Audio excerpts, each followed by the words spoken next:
Right. Well, you'd know better than I would, but a lot of times when people are born with or early on learn that there's a disability, even down to like ADHD, even things that seem smaller like that, you get that in your head, and while you grow up, you think, well, I'm limited because I have this thing, and that's I just don't think that that's a really good thing. We've had students with disabilities come through and realize that they're worth way more than what people are telling them they're able to do with their disability, and are starting businesses. Like I said, anybody can have an online business. It's really it's really not as difficult as you think. Starting nonprofits, doing anything that a person without a disability can do. But one cool thing that I've learned about the truly successful, not truly successful, but very successful people is that a lot of them had disabilities that they had to overcome, and that made them stronger, more built their character, and they became really better people than everybody else who didn't necessarily have to overcome something in their whole life. And I even look at you. You seem like a person of incredible character.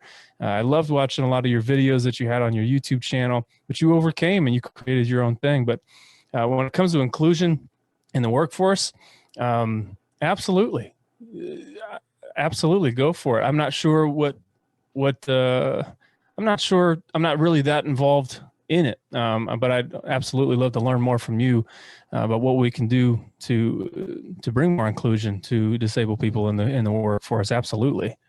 Yeah, I think the biggest thing for that is collaboration and inclusion and developing a strategy for employers to know that if you hire someone with diverse needs, they can actually help you uh, run your business more efficiently because they have a Right. different way of looking at how to solve problems, right? So, when I was in this work and I was the regional ambassador for a job matching program for people with disabilities, and I always told employers that collaboration is the key to success. And what I meant by that is the more people rowing in the same boat, the faster the results would come, right? So, Right. so I Josh, totally agree with you yeah, with the absolutely, yeah.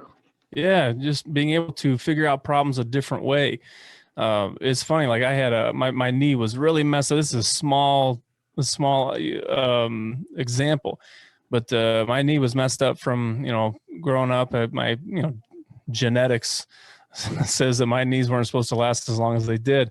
But to learn that to walk upstairs different, and just to do these things, it helps the brain realize you don't have to do things the way they've always been and the way they've always gone.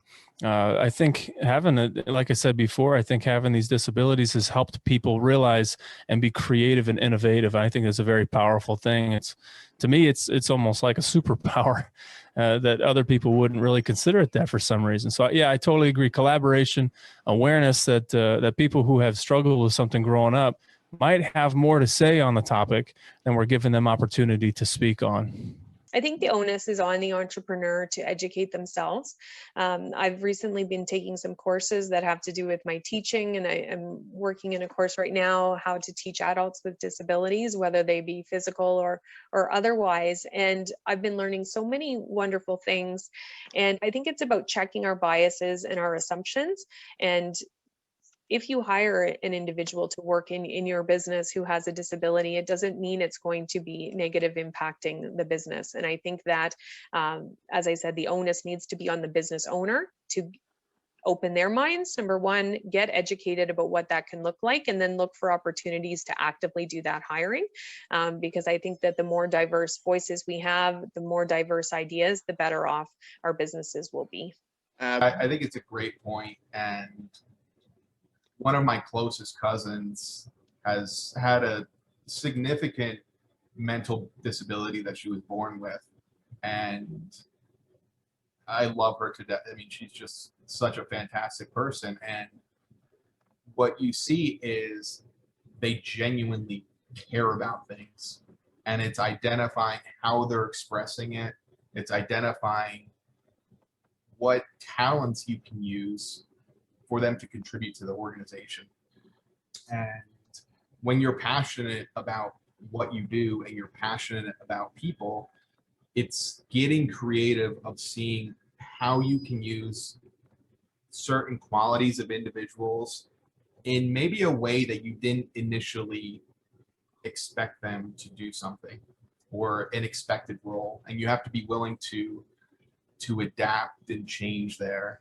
And it could be a simple fact of maybe you hired somebody on to do some administrative work, and you think that that's in their skill set, so they should be good, they should be happy doing that. And you start seeing that they really don't have that energy or motivation.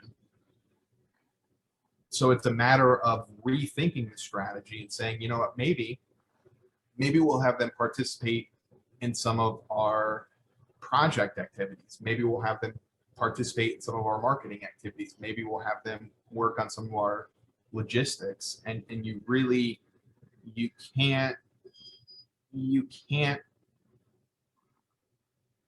quantify or qualify someone's success based on the position that you put them in. It's really looking for, if they're not successful as you're measuring it in that position, taking a look at what their personal traits are, what their personal strengths are, and finding a fit. And what I've seen over and over again is how much that blossoms when you're able to do that for people. So if we're talking about specifically developmental challenges and whatnot, it's not a set it and forget it type of approach. It's working with them, adjusting, because again, once you find that sweet spot, it's amazing how much you can thrive in those situations. Yeah, I talk about in the book how we really need that diversity of experience. I give the example of Temple Grayson. And for those not familiar, she has a rather severe form of autism. Now, classically, people would say, oh, she's autistic. You know, that's not someone who's going to be effective in society. We don't want her involved. But in fact, she got a PhD in animal welfare. And what her autism allowed her to do was see things the rest of us could not.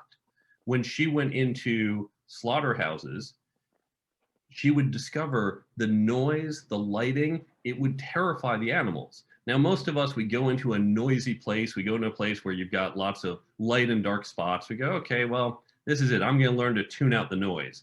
Because of her autism, it was not easy for her to tune out that noise. And so that made her more aware, and she identified issues that the rest of us were effectively blind to. And it's because she had that different perception, that different mental model. All of us have unique experiences and backgrounds and just ways we engage with the world. And so for companies to be effective, they need that diversity. Yes, we need diversity in terms of race and gender and all of those roles. That's very important, but also diversity in terms of our experiences and capabilities, including those with disabilities. And they can really bring something to the table and some unique perspectives that might not be as obvious to the rest of us.